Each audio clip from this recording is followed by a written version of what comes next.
안녕하세요. 오늘 당신과 함께 테슬라의 FSD, 그 완전 자율주행 기술의 속을 좀 깊이 들여다볼까 합니다. 보내주신 특허 자료들을 보니까 상당히 흥미로운 내용들이 많던데요. FSD가 세상을 어떻게 보고 또 판단하는지 그 핵심 원리를 파헤쳐 보겠습니다. 좀 복잡할 수도 있지만 제가 핵심만 쏙쏙 뽑아서 명쾌하게 한번 풀어보죠. 바로 시작해 볼까요? 네, 좋습니다. FSD는 사실 단순히 주어진 길을 따라가는 걸 넘어서서요. 주변 환경 데이터를 정말 적극적으로 해석하고 또 미래를 예측하려는 상당히 능동적인 시스템이라고 할 수 있습니다. 능동적인 시스템이요? 네, 특허 자료들을 보면 FSD의 눈 역할을 하는 카메라 시스템과 또 뇌 역할을 하는 인공지능 분석이 어떻게 이렇게 유기적으로 맞물려 돌아가는지 그 과정을 엿볼 수 있거든요. 오늘 아마 흥미로운 이야기가 될 겁니다. 아, 정말 기대되는데요. 그럼 먼저 그 눈에 해당하는 비전 시스템부터 이야기를 시작해 볼까요? 여러 대의 카메라가 차량 주변 360도를 다 본다고 하는데 이게 그냥 넓게만 보는 건 아니겠죠? 뭔가 특별한 게 있을 것 같은데요? 네, 맞습니다. 핵심은 단순히 여러 방향을 찍는다는 것 자체보다도 이 카메라들이 각자 얻어낸 시각 정보들을 어떻게 지능적으로 통합하느냐에 있어요. 지능적인 통합이요? 네, 예를 들어 특허 내용을 보면요. 각 카메라의 초점거리라든지 아니면 시점 같은 것들을 상황에 맞게 빠르게 조절해요. 그리고 그렇게 얻은 다양한 정보들을 실시간으로 합쳐서 하나의 일관된 3차원 시각 정보, 그러니까 특허 용어로는 벡터 공간이라는 것을 구축합니다. 벡터 공간. 아, 삼천 공간 정보 같은 거군요. 그렇죠. 이게 바로 FSD가 세상을 인지하는 가장 기본적인 틀, 첫 단계라고 보시면 됩니다. 일종의 FSD만의 가상현실 세계를 만드는 거죠. 여러 개의 눈으로 본 파편적인 정보들을 모아서 하나의 입체적인 그림, 이 벡터 공간이라는 걸 만드는 거군요. 신기하네요. 그럼 이렇게 만들어진 시각 정보는 그 다음엔 어떻게 처리되는 건가요? 특허에 보니까 취약 도로 이용자, VRU라는 개념이 자주 나오던데요. 네. 중요한 부분입니다. FSD의 뇌는 이 벡터 공간에 들어온 수많은 시각 정보들을 효율적으로 분석하기 위해서 일종의 분류 작업을 하는데요. 분류 작업이요? 네. 특히 언급하신 그 VRU, 그러니까 보행자나 자전거처럼 사고 발생 시 더 위험에 노출되기 쉬운 배상들은 시스템이 우선적으로 그리고 훨씬 더 정밀하게 감지하고 분석합니다. 당연히 그래야겠죠? 그렇죠. 아무래도 사람이나 자전거는 예측 불가능한 움직임도 많으니까요. 맞습니다. 그래서 더 세심한 주의를 기울이는 건데요. 여기서 또 한 가지 흥미로운 점이 바로 가상 카메라라는 개념이에요. 가상 카메라요? 실제 카메라가 아니고요? 네. 물리적으로 존재하는 카메라의 시점이나 화각에는 한계가 있잖아요. 그런데 FSD는 이걸 넘어서서 AI가 마치 분석 목적의 가장 이상적인 가상 시점을 즉석에서 만들어내서 활용하는 겁니다. 아, AI가 필요한 각도의 카메라를 상상해서 만들어 쓴다는 건가요? 그렇죠. 예를 들자면 그 VRU, 보행자 같은 대상을 자세히 분석해야 할 때는 사람 눈높이에 맞는 가상 카메라 시점을 활용하고 또 전체적인 교통 흐름을 넓게 파악해야 할 때는 훨씬 더 높은 위치에서 내려다보는 듯한 그런 조감 시점의 가상 카메라를 활용하는 식이죠. 마치 감독이 여러 각도의 카메라를 동시에 보면서 편집하는 것처럼요.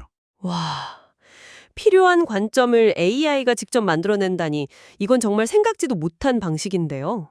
굉장히 효율적이겠네요. 네, 상당히 영리한 접근 방식이라고 할 수 있습니다. 그럼 이렇게 가상 카메라까지 동원해서 분석된 정보들이 최종적으로는 어떻게 하나로 합쳐지고 활용되는 건가요? 네, 이렇게 정교하게 처리된 시각 정보는요. 차량 자체의 센서 데이터, 예를 들면 현재 속도라든가 가속도, 조량각 같은 정보들과 실시간으로 결합됩니다. 아, 차량 내부 정보랑 외부 시각 정보가 만나는 거군요. 맞습니다. 그리고 이 모든 정보가 통합되어서 우리가 흔히 FSD 화면에서 보는 것과 같은 실시간 3D 지도로 구현되는 거죠. 당신이 FSD 모니터에서 보는 주변 차량들의 움직임이나 도로 형태 같은 것들은 사실 이 엄청나게 복잡한 데이터 처리 과정의 결과물 중 일부를 시각화해서 보여주는 것에 불과합니다. 그러니까 우리가 보는 화면은 빙산의 일각일 뿐이고 그 이면에서는 훨씬 더 많은 정보 처리가 이루어지고 있다는 말씀이시군요. 정확합니다. 그리고 이 3D 지도 위에 표현되는 각 객체들, 그러니까 다른 차들이나 보행자, 자전거 같은 것들은 단순한 그래픽 이미지가 아니에요. 그럼 뭔가요? 각각의 객체들은 화면에는 다 표시되지 않지만 예를 들어 차량과의 정확한 거리, 상대 속도, 이동 방향, 심지어 크기나 앞으로의 예상 경로 같은 다양한 속성값을 가지고 실시간으로 계속 추적되고 관리됩니다. 그렇군요. 그래서 FSD 화면에서 주변 차들이 단순히 보이는 것뿐만 아니라 그 차의 예상 경로까지 미리 그려주면서 부드럽게 움직이는 것처럼 보였던 거군요. 그 속성값들을 계속 계산하고 있었던 거네요. 네, 바로 그겁니다. 끊임없이 주변 상황을 분석하고 예측하는 거죠. 아, 정말 대단한데요. 그런데 특허 자료들을 보면서 제가 또 하나 아주 흥미롭게 봤던 부분이 시간적 인덱싱이라는 기술이었어요. 이게 단순히 현재 순간만 딱 찍어서 보는 게 아니라는 의미인 거죠. 네, 맞습니다. 아주 핵심적인 부분 중 하나입니다. FSD는 절대로 스틸 사진처럼 정지된 한순간의 장면만 보고 판단하지 않아요. 그럼 어떻게 보는 건가요? 시간이라는 축을 아주 중요하게 활용합니다. 들어오는 카메라 영상들을 그냥 개별 프레임으로 보는 게 아니라 시간의 흐름에 따라 연속적으로, 그러니까 시계열 데이터로 분석하는 거죠. 시계열 데이터로요? 네. 이렇게 연속된 이미지 프레임들을 시간 순서대로 쭉 놓고 분석하면 각 객체들이 어떻게 움직이는지, 그 움직임의 패턴을 파악할 수 있게 됩니다. 이걸 바탕으로 아, 저 차는 지금 속도와 방향으로 볼 때 몇 초 뒤에는 저기쯤 가 있겠구나 하고 미래 경로를 예측하는 거죠. 아하, 그래서 예를 들어서 잠시 기둥이나 다른 차 뒤에 가려져서 안 보이던 차량의 위치도 어느 정도 추정이 가능한 거군요. 시간 흐름 속에서 움직임을 계속 따라가고 있었으니까요. 정확합니다. 잠깐 시야에서 사라졌다고 해서 그 존재가 갑자기 지도에서 뿅 하고 없어지는 게 아니라 아마 이쯤 있을 것이다 라고 시스템이 계속 추적하는 거죠. 이게 가능한 이유가 바로 시간적 인덱싱 덕분입니다. 정말 사람의 인식 과정과 비슷하게 만들려고 노력한 흔적이 보이네요. 네, 그렇습니다. 더 나아가서 이렇게 시간에 따라 차곡차곡 쌓인 방대한 주행 데이터를 분석함으로써 시스템은 도로의 실제 3D 형태라던가 차선의 정확한 위치 같은 뭐랄까 실측값, 그라우드 트루스에 해당하는 정보를 스스로 학습하고 확보하게 됩니다. 실측값이요? 네, 실제 세상의 정답 데이터 같은 거죠. 예를 들어 수많은 차량이 특정 구간을 반복해서 지나간 데이터를 분석하면 눈이나 비 때문에 카메라가 잘 안 보이는 상황에서도 도로가 원래 어떻게 생겼는지를 시스템이 알 수 있게 되는 겁니다. 그리고 이걸 바탕으로 자신의 예측 모델이 얼마나 정확한지를 계속 평가하고 또 개선해 나가는 학습을 하는 거죠. 와, 그러니까 시스템 스스로가 실제 운전 경험을 통해서 계속 똑똑해지고 발전한다는 거네요. 데이터가 쌓이면 쌓일수록 더 정확해지겠군요. 맞습니다. 데이터가 핵심이죠. 특허에는 엔드-투-엔드 학습 방식이라는 말도 언급되던데 이건 구체적으로 어떤 의미인가요? 조금 더 쉽게 설명해 주실 수 있을까요? 아, 네.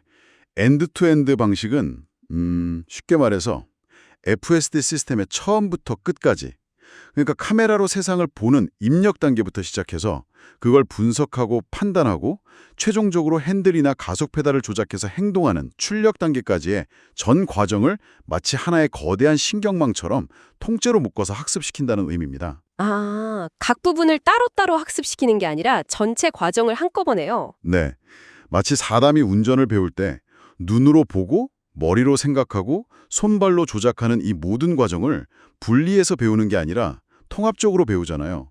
그것과 비슷하다고 생각하시면 됩니다. 그렇군요. 약간 사람의 학습 방식과 더 비슷해지는 거네요. 그렇죠. 이렇게 하면 각 단계들이 서로 어떻게 상호작용하는지까지 고려해서 전체 시스템을 최적화할 수 있다는 장점이 있습니다. 부분별로 나눠서 학습하고 나중에 합치는 것보다 훨씬 더 통합적이고 어쩌면 더 효율적인 접근 방식이라고 할 수 있죠. 학습 효율도 높이는 방법이 있나요? 데이터가 엄청나게 많을 텐데요. 네, 그래서 특허를 보면 차량이 운행하는 중에도 시스템이 자동으로 학습에 필요한 데이터를 골라내고 심지어 AI가 이 데이터에 자동으로 레이블, 그러니까 이건 차선이다, 저건 보행자다 하고 이름표를 붙여주는 기술까지 언급됩니다. 이걸 통해 학습의 속도와 효율을 비약적으로 높이는 거죠. AI가 스스로 학습 데이터까지 만들어서 공부한다니 정말 대단한데요.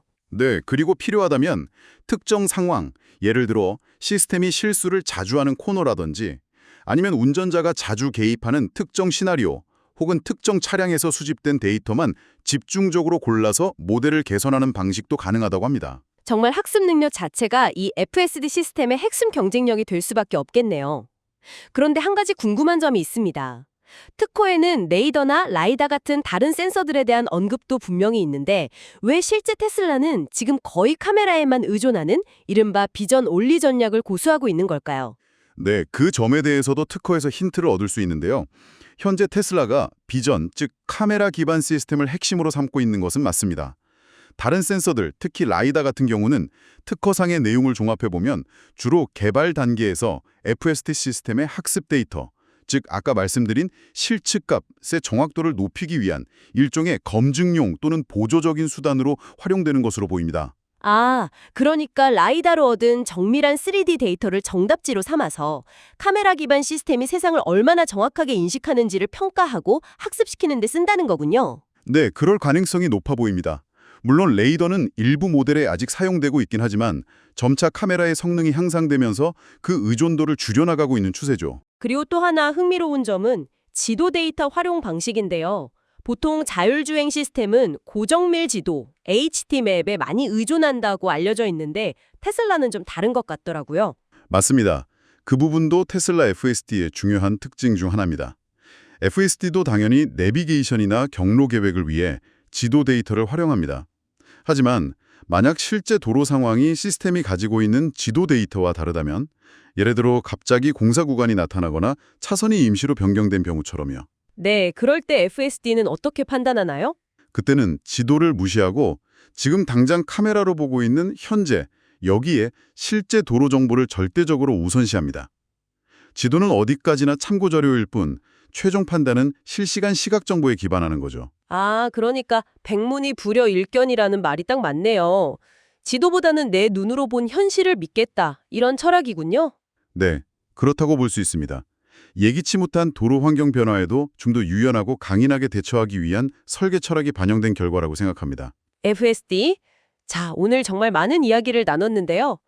종합해보자면 테슬라 FSD는 여러 개의 카메라 눈으로 세상을 입체적으로 마치 3D처럼 보고 그 정보를 인공지능 두뇌가 시간의 흐름 속에서 끊임없이 해석하고 미래를 예측하며 심지어 스스로 운전 경험을 통해 학습하고 발전하는 뭐랄까 정말 정교하고 복잡한 시스템이라고 요약할 수 있겠네요. 네, 맞습니다. 오늘 저희가 살펴본 이 기술의 작동 원리를 이해하는 것은 이 자율주행 기술이라는 것이 인간의 그 복잡 미묘한 인지 및 판단 과정을 얼마나 비슷하게 모방하려고 노력하고 있는지, 그리고 그 과정이 기술적으로 얼마나 도전적인 과제인지를 동시에 보여주는 기회라고 생각합니다. 그 엄청난 복잡성과 동시에 무한한 가능성을 엿볼 수 있죠. 네, 정말 그런 것 같습니다.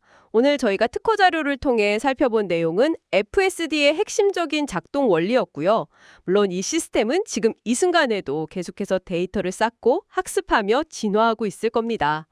자, 그럼 마지막으로 청취자 여러분께 이런 질문을 한번 던져보면서 오늘 이야기를 마무리할까 합니다. FSD가 이렇게 점점 더 인간처럼 보고 생각하게 된다면 때로는 예측 불가능하고 비합리적이기까지 한 우리 인간 운전자들의 행동과 점점 더 정교해지는 AI의 예측 모델 사이의 간극은 과연 어떻게 좁혀나가야 할까요? 우리 인간과 AI 운전자가 미래의 도로 위에서 서로를 이해하고 조화롭게 공존하기 위한 열쇠는 과연 무엇일지 한 번쯤 깊이 생각해 보시면 흥미로운 시간이 될 것 같습니다.